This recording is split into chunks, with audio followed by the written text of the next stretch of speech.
Si tu écoutes moindrement mon contenu que je publie sur les réseaux sociaux, tu as compris que je suis un peu anti-consommation, que ce soit de l'alcool ou du cannabis.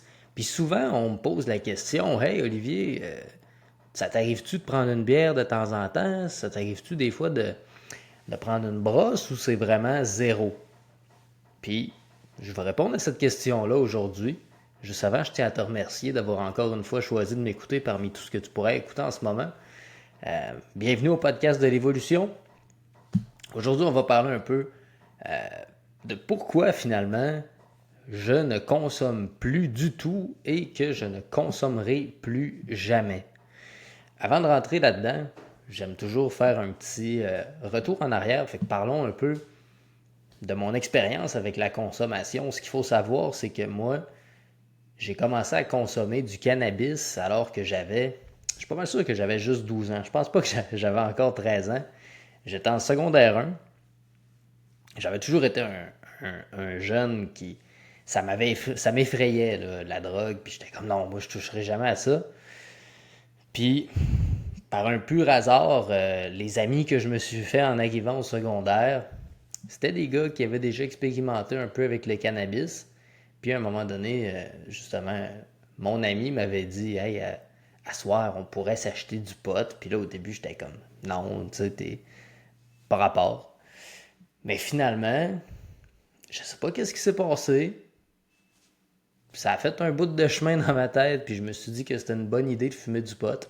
Avec le recul, je pense que ce qui s'est passé, c'est que je me suis rendu compte que si je fumais pas de pot avec eux autres, ben, probablement que je me retrouverais sans amis. Puis plutôt que de me retrouver tout seul, j'ai probablement préféré accepter. Fait qu'on a fumé du pot pour une première fois, après l'école, un soir.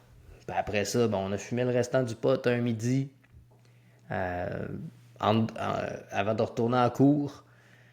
Puis de fil en aiguille, le cannabis s'est installé dans ma vie. D'ailleurs, je regarde la date, je vois que c'est le 420 aujourd'hui, en pleine journée de Pâques. Les stoners vont être contents. Chris, du pot puis du chocolat, let's go. Non, non. Mais c'est ça, j'ai commencé à fumer du pot en secondaire 1. J'ai arrêté parce que je me suis fait pogner par ma mère à m'envoyer dans un centre pour les jeunes délinquants. J'ai recommencé en secondaire 3. J'ai réarrêté par moi-même jusqu'à à peu près. Je pense que j'ai pas recommencé avant, après mon secondaire. Puis à ce moment-là, j'étais un adulte. On pouvait aller s'acheter du pot au début là, à SQDC à 18 ans. Fait que je fumais du pot sur une base très, très, très régulière. Ça a été on and off là, entre 12 puis 18 ans. Puis à 18 ans, aller jusqu'à probablement 20 ans, peut-être même 21 ans. J'ai fumé du pot pas mal non-stop, là, à chaque soir. Puis ça arrêtait pas. Au niveau de l'alcool, ben, ça a commencé plus quand j'avais 17 ans. Ben, mes amis, eux autres, ont commencé à sortir au bar à cet âge-là. À un moment donné, j'ai été invité, j'y suis allé, je me suis saoulé comme faut pour la première fois. Puis non, c'est pas vrai, on s'est saoulé bien plus jeune que ça. Vers 15 ans, là, on faisait des brosses. Fait qu'on commençait à boire de la bière. Après ça, les sorties au bar. Fait que tu sais, le pot, le cannabis, j'ai un peu jonglé avec ça pendant une bonne partie de ma jeunesse, parce que je considère que je suis encore dans ma jeunesse. Là. J'ai juste 23 ans, bientôt 24, mais aujourd'hui, je consomme plus depuis à peu près un peu plus de 2 ans. Fait que un bon passé de consommation. Tu sais, l'alcool, ça n'a jamais été quelque chose de régulier. C'était quelque chose que. C'est que j'aimais ça, par exemple.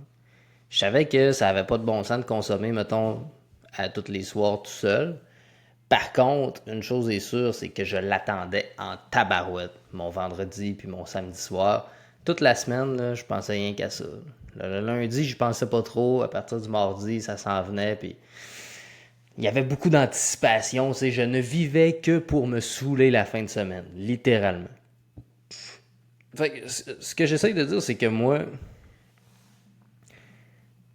tu me fais essayer quelque chose, j'aime ça, puis je deviens accro.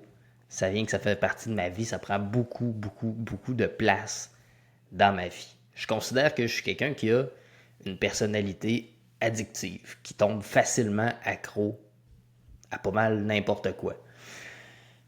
Fait que c'est pour ça que, tu sais, à travers les années, il y a eu des moments où ce que j'ai essayé d'arrêter. Puis j'ai réussi à arrêter. Sauf que, à certains moments, j'ai décidé de baisser ma garde. Par exemple, avec le pot, je me rappelle, ça faisait des années que j'avais arrêté ça. Puis, à un bon moment donné, on faisait un petit party chez nous. Je consommais encore de l'alcool. J'étais pas complètement ça, mais on faisait un party chez nous. Puis, il y a un de mes chums qui il avait prévu d'amener du pot. Puis, j'avais comme réussi à me convaincre que je fumerais, mais juste pour le party. Après ça, c'est terminé. J'ai fumé au party, puis Colin, je pense la fin de semaine suivante, ou même pas, je suis allé voir le chum en question pour y acheter du pot puis en fumer tout seul chez nous. Tu sais. Même chose avec l'alcool. On peut décider demain soir là, d'aller. Aujourd'hui, de prendre une bière, mettons, avec les beaux-parents. Je suis convaincu que de fil en aiguille, prochain souper, ça va être 3 consommations au lieu d'une. Après ça va être 5. Après ça, tu sais. Moi, c'est pas long que je passe sur une dérape. Puis ça, je l'ai appris avec mes expériences du passé. Je le sais aujourd'hui que c'est tout ou c'est rien. Puis pour moi, c'est pas envisageable de dire que je vais faire ma vie en fumant du pot à tous les soirs puis en me saoulant à toutes les fins de semaine. Parce que depuis les 2 dernières années où j'ai complètement enlevé la consommation de ma vie, j'ai progressé dans toutes les sphères de ma vie plus que jamais auparavant. Ça a décuplé ma vitesse de progression, que ce soit dans le sport, que ce soit dans mes relations, que ce soit au niveau professionnel, personnel. J'ai évolué, je me suis développé dans toutes ces sphères-là tellement plus rapidement que dans toutes les années où je consommais. Puis j'étais pas un tout croche, là, j'étais pas un crackhead en train de dormir en dessous du pont, puis non, tu sais, je travaillais pareil, j'allais à l'école, je faisais mes affaires, puis je réussissais quand même. Sauf que c'est pas comparable au niveau de performance que je suis capable d'avoir aujourd'hui. Fait que c'est pour ça que aujourd'hui, je préfère de loin dire que je ne consommerai plus jamais plutôt que de risquer de retomber dans des patterns d'addiction. Pour moi, c'est juste un choix qui fait amplement de sens. Puis peut-être que tu regardes ça, tu te dis « Ouais, mais moi, je consomme un peu de boisson, un peu de pot, puis ça m'empêche pas de faire ma vie. » C'est pas ça que j'ai dit. C'est pas ça que j'ai dit. Il y en a plein du monde qui font une vie à consommer ces substances-là. Mais une affaire, tu performes certainement pas à ton plein potentiel en ce moment. En partie à cause de ça. Fait que si ça te dérange pas, c'est correct. Moi, personnellement, je veux exploiter au maximum le potentiel que j'ai. Ça, c'est définitif. Fait que ça, c'est la raison pour laquelle je ne consomme plus du tout. Puis que je ne consommerai plus jamais. Maintenant, peut-être qu'il y en a qui m'écoutent puis qui aimeraient ça, arrêter de consommer. C'est une question qui revient souvent, ça. Colin, comment t'as fait pour arrêter de consommer? J'ai vraiment de la misère. En réfléchissant, après avoir arrêté de consommer pour de bon, là, il y a eu 3 étapes de mon arrêt de consommation que je suis capable de décrire assez facilement. L'étape numéro 1, c'est de prendre la décision. Il n'y a rien qui arrive par hasard. Ah, je vais essayer d'arrêter. Comment ça, tu vas essayer d'arrêter? Je suis en train d'essayer d'arrêter. Non, tu sais. Si tu essayais vraiment d'arrêter, t'aurais arrêté. Pour moi, ça fait aucun sens. T'sais. J'essaye d'arrêter, fait que j'ai coupé ma consommation de moitié. Ça, pour moi, c'est comme une... T'as pas pris ta décision. C'est pour ça que l'étape numéro 1, pour moi, c'est de prendre la décision d'arrêter de consommer. Il faut avoir une raison pour prendre une décision comme celle-là, parce que c'est difficile. C'est difficile, tu sais. Moi, j'avais bien de la misère à voir ma vie sans le pot, j'avais bien de la misère à voir ma vie sans l'alcool. Mais qu'est-ce qui m'a poussé à prendre la décision d'arrêter? C'est que je me suis rendu compte que au fond de ma tête, bien enfoui, là, il y avait des grosses ambitions. Courir un marathon, partir une entreprise, être dans la meilleure shape de ma vie. Tout ça, c'était au fond de ma tête. Puis c'était comme enterré. Mais en me concentrant un peu, j'ai réussi à entendre la petite voix, à aller trouver tous ces objectifs-là. Puis c'était clair pour moi que dans le but d'accomplir ces objectifs-là, j'aurais pas le choix de tasser la consommation de ma vie. Puis j'en avais assez là, de vivre dans une vie que je juge médiocre. Je voulais plus que ça. Je voulais améliorer mon sort. Puis pour moi, ça passait par arrêter de consommer. Fait que c'est ça qui m'a poussé, moi, personnellement, à prendre ma décision. Si tu as envie d'arrêter en ce moment, je te conseille fortement de prendre un papier, un crayon, quitte à mettre la vidéo sur pause puis reprendre après que ce soit fait, là. Pas de distraction, rien pantoute. Ferme ton téléphone, puis plonge-toi dans ta tête, puis demande-toi, OK, pourquoi est-ce que j'arrêterais de consommer? Écris ça sur une feuille. Une fois que tu as quelque chose de solide, après ça, on est prêt à passer à l'étape numéro 2. L'étape numéro 2 celle-là, c'est la plus difficile. Je l'appelle la séparation. Bon, séparation, ça veut dire se séparer de tout ce qui te permet de consommer. Moi, souvent, là, les fois où j'ai arrêté de fumer du cannabis, je conservais quand même certains articles pour fumeurs dans une fameuse boîte à souliers dans mon garde-robe de chambre. Là. Le jour où ma décision a été réellement prise, moi, la décision s'est prise un peu un soir très tard. Là, je me suis mis au lit. Puis honnêtement, si c'était à refaire, je prendrais même pas le risque. Même s'il était 11h du soir, je sortirais puis je calisserais la boîte à souliers dans mon bac de poubelle. Mais bref, le lendemain matin, quand je me suis réveillé, la première affaire que j'ai faite, c'est que j'ai pogné cette boîte à chaussures-là, puis je l'ai crissée dans le bac vert. Il y avait des pipes pour fumer du pot, il y avait toutes sortes d'affaires, tu sais, il y avait quand même une certaine valeur monétaire là-dedans. On s'en calisse. Tu vendras jamais ça, man. Crisse tout ça à la poubelle. Les bongs, tout le kit. C'est terminé. OK? Fait que il y a cet aspect-là à la séparation, puis il y a l'aspect aussi que, à mon sens, tu dois te séparer de tes amis qui consomment. Tu sais, quand tu es un fumeux de potes, quand tu es un gars qui sort d'un bar, ben généralement, tes amis, c'est des fumeux de potes, c'est des gars qui sortent d'un bar aussi. Qu'est-ce que tu vas faire avec ces gars-là une fois que tu vas être sobre? Tu vas aller au bar, boire de la limonade. Je l'ai essayé. J'ai passé la soirée à me faire traiter de puis à me faire harceler pour boire. Alors que j'avais très bien dit clairement que moi je buvais pas. Que j'allais venir au bar, passer une soirée avec eux autres, parce que c'était mes amis, mais que je ne buvais pas. Je me suis fait harceler toute la Christie de soirée, man. Tu vas aller dans le garage, alors que tout le monde fume du pot, puis ça passe le joint, puis toi, tu vas passer ton tour. Ben non, tu sais. Ça n'arrivera pas. Je sais que c'est effrayant. Je sais que c'est difficile parce que là, tu as peur de te ramasser tout seul. Puis la vérité, c'est que tu vas te ramasser tout seul pendant un certain temps. Peut-être que tu vas pouvoir te refaire des amis une fois que tu vas avoir entrepris un nouveau chemin. Tu sais, peut-être que tu peux te faire des amis au gym, tu peux te faire des amis sur la piste de course, des amis à la piscine si tu fais de la natation, peu importe, tu sais. Justement, ça, on va y arriver au point numéro 3, mais la séparation, c'est important. Parce que si tu ne te sépares pas de ce qui te pousse à consommer, tu vas tout le temps être tenté par le diable. Toujours tenté par le diable. Puis, même si on aime ça, là, on pense qu'on est fort, on pense qu'on... Non, je suis vraiment décidé, puis ça va se faire. Tu viens d'arrêter, man, ton addiction.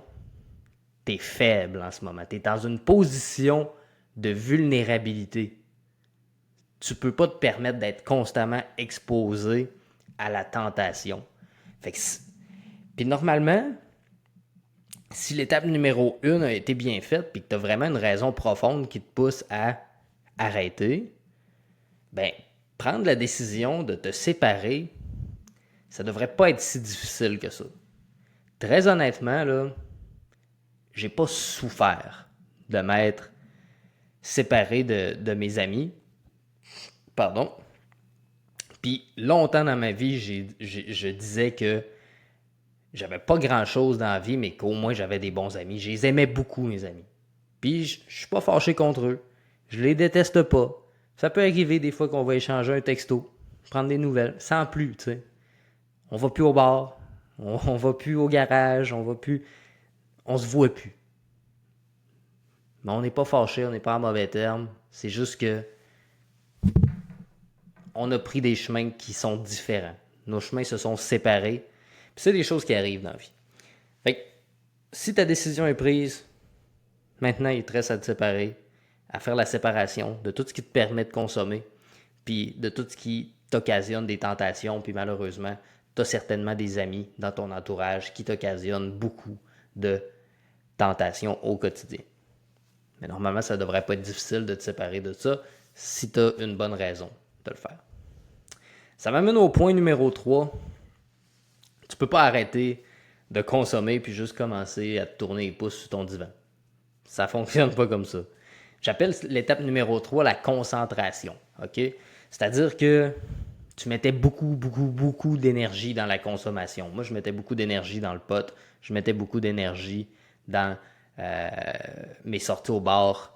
Fait que maintenant, tu dois trouver un nouvel emplacement, une nouvelle activité dans laquelle mettre tout ce surplus d'énergie-là.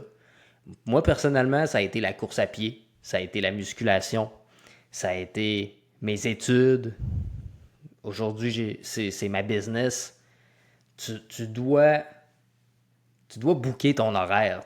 Tu dois remplir ton horaire parce que si tu t'assois sur le divan et que tu attends que le temps passe, c'est une question de temps avant que tu retournes à SQDC ou à SAQ puis que tu retombes dans le vice, man.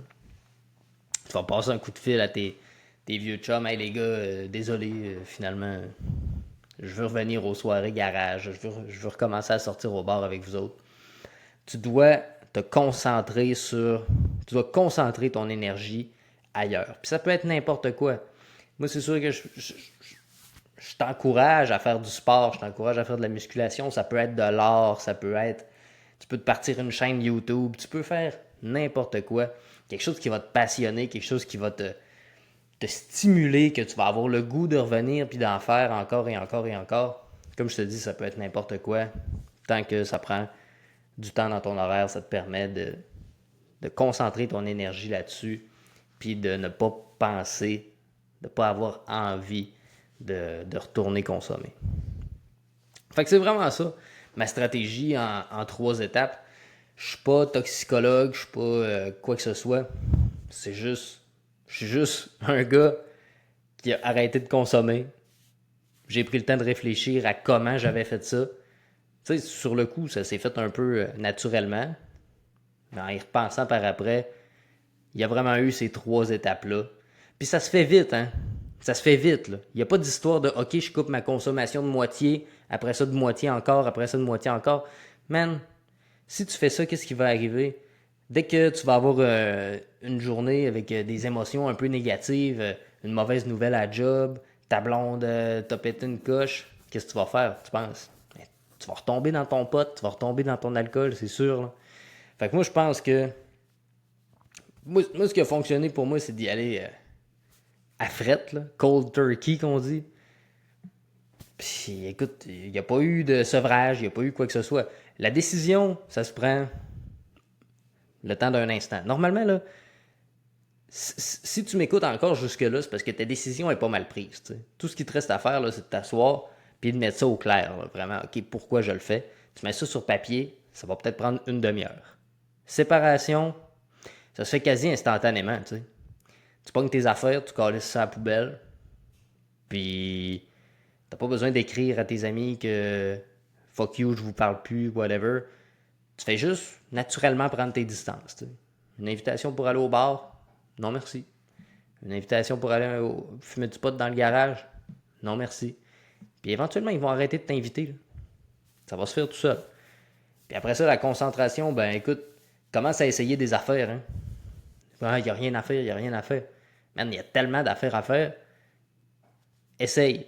Va faire du badminton, va faire du basket, va faire de la course à pied, va faire de la muscu. Essaye une coupe d'affaires, trouve ce que t'aimes, puis concentre-toi là-dedans. C'est pas supposé de prendre des semaines et des semaines puis des mois à faire. Là. Dans la mesure où ta décision est prise, ça devrait se faire assez rapidement. Fait que c'est tout ce que j'avais à dire pour aujourd'hui. C'est mes conseils que j'ai utilisés personnellement. Apprendre ou à laisser. Merci d'avoir écouté l'épisode de podcast. Laisse-moi savoir qu'est-ce que tu en as pensé dans les commentaires. Puis on se reparle dans le prochain épisode. Salut!